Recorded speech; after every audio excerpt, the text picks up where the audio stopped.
Hey guys, Ed from Paranormal Link, Ohio, back at it again with another podcast episode. Tonight's podcast episode is really good, guys.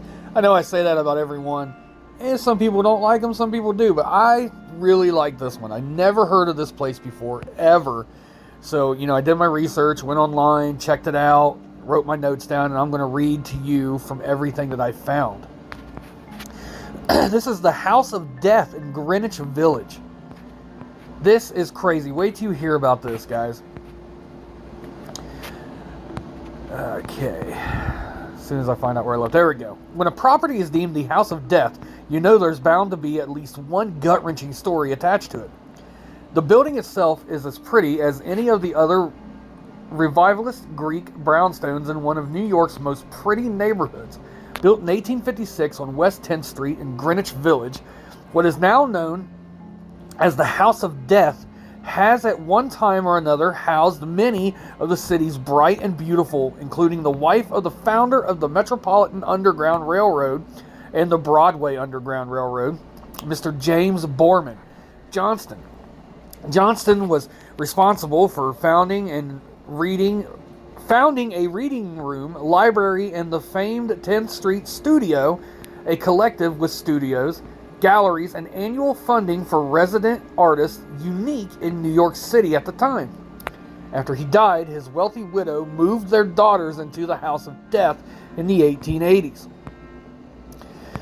The house seems to have started earning its reputation gradually after the Borman family stopped living there. The first recorded incident of bad luck happened in 1897. Cycling celebrity Fred H. Andrew, the new owner and occupier of the 14 West 10th Street, had a moment of bad luck during his residency. As described in the New York Times of August 9th, 1897, Andrew had a moment of reckless bicycle riding that caused him to hit a boy or around 8 years of age. The boy suffered a broken leg and Andrew was subsequently arrested. But the house's most famous tenant was Mark Twain, a mustachian legend of American literature at the tail end of his writing career, out at the height of his celebrity. Twain, whose real name is Samuel Clemens, was resident at the House of Death only 3 years after Fred H. Andrew. The cyclist started a streak of bad luck. Mark Twain only lived in the house for a little over 12 months. He was battling bankruptcy and churning out of some of his rushed but classic works. He was also fighting depression, not helped by the sad mustache he wore constantly. Twain was a noted ghost skeptic, yet wrote of a clear and plain paranormal experience he had in his new home. One evening, he witnessed a large piece of wood kindling move in the air all by itself. Thinking the wood was being moved by a rat that had some use for the wood, a new piece of furniture perhaps, he shot it with his gun, as anyone would do. It suddenly fell to the ground, surrounded by a few drops of blood. Rats outnumbered people in New York, even them. But the house was not noted for having an infestation. Twain maintained the blood was that of a rodent, and not that of a ghost. Although Twain did not have many pleasant memories of the house, he can still be seen roaming the stairwell of the House of Death. Subsequent occupants have seen his visage trudging up and down the stairs, commonly considered the most haunted section of the home. He may also be responsible for disembodied marching sounds that have been heard everywhere in the vacated parts of the house. One notable Twain encounter was reported in the late 1930s. By 1937, the house on West 10th Street had been converted into a co-op building made up of 10 spacious condominium apartments. One of the shortly after the building's transformations, a newly resident mother and her daughter bumped into Twain's ghost, perched on a window seat. He narcotically approached the pair, saying, "My name is Clemens, and I have a problem here I gotta settle." He disappeared moments later into thin air. What problem he had that he so badly needed to settle, he did not share, likely a financial one. It's sad money can keep one from resting happily in peace. It's also a mystery why Mark Twain, who died in Dunbury, Connecticut, not at the New York house, appears here so often. Also remains a mystery. Guys, have you heard that bark? Yes, Roger is here with me again in the office while I'm doing the podcast. So you're going to hear him every once in a while. Jan Bryant Bartell and her daughter took up the residency of the spacious apartment on the top floor in 1957.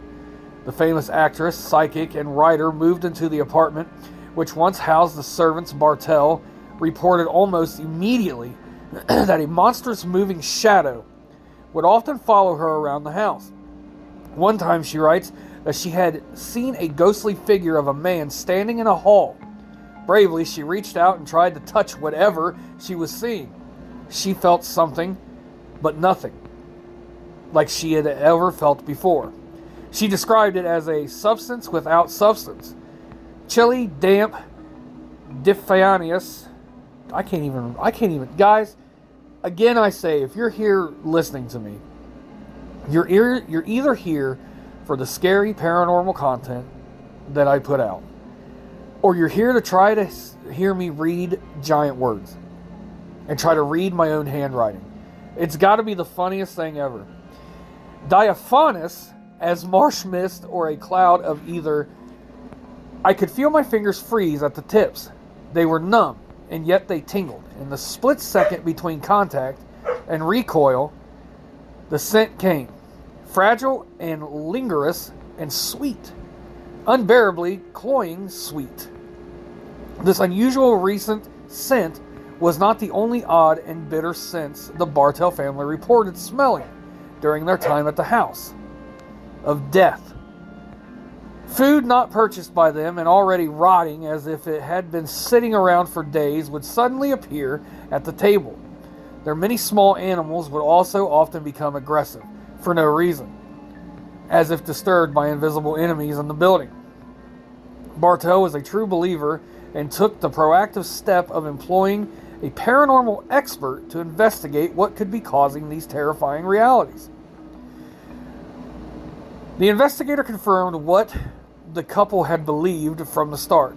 The investigator proclaimed that there were upward of 22 spirits at the house of death, besides Mark Twain, he mentioned. Additionally, a woman in a white dress, a young girl, and a gray cat. Bartell decided to write about her experiences in the house in a manuscript documenting her psychic experiences with the paranormal while living at 14 West 10th Street, titled Spindrift, Spray from a Psychic Sea. She vividly recounts what it was like to live in a possessed house. The book was well received and has received many favorable reviews.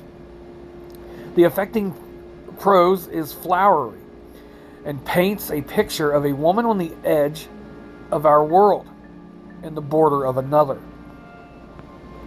Bartell writes of experiencing visions and of hearing many unexplainable sounds around the house. Here's a piece of the jacket. Like a game of 10 little Indians, death began to occur in the house. The first to die was a dog, Jan's own beloved Penelope. But within 24 hours, she was to learn of the death of the first human tenant, whether by heart attack, suicide, or murder. The deaths came in rapid succession. In terror, with 9 little Indians gone, the Bartells moved far away from Greenwich Village. But the haunting followed them. After the completion of Spindrift, Jan Bartell became the 10th. Bartell died shortly after completing the manuscript. Wow. Write a documentary about this place, and as soon as you finish it, you die. Man. In what one might consider mysterious circumstances, she was a sufferer of depressive episodes, and there were rumors of suicide attempts. Her death lent credence to the legend of the House of Death and its cursed area. There were still, however, many skeptics. Deaths go unsolved in New York constantly. One event, however, out of the status of the house in the position of a few doubters, on November 2nd, 1987, New York City witnessed a genuine tragedy at the House of Death, the murder of Lisa Nussbaum. has twisted plot worthy of a Hollywood horror film. Around 6:40 a.m., 9/11 operators got a pressing phone call from a children's author and editor, Hedda Nussbaum. She said that her 6-year-old daughter, Lisa, wasn't breathing, so an ambulance was sent to her Greenwich residence right away. When the paramedics arrived, they were greeted by a very disturbing scene. They found Lisa lying naked and unresponsive on the kitchen floor, and her brother Mitchell tied to a playpen and soaked in his own urine. Nussbaum herself was covered with bruises and has several broken bones. Investigators also discovered marijuana, cocaine, hashish, over 20 crack pipes, and $25,000 in cash at the apartment. Paramedics were regrettably unable to revive Lisa Nussbaum on their way to the hospital.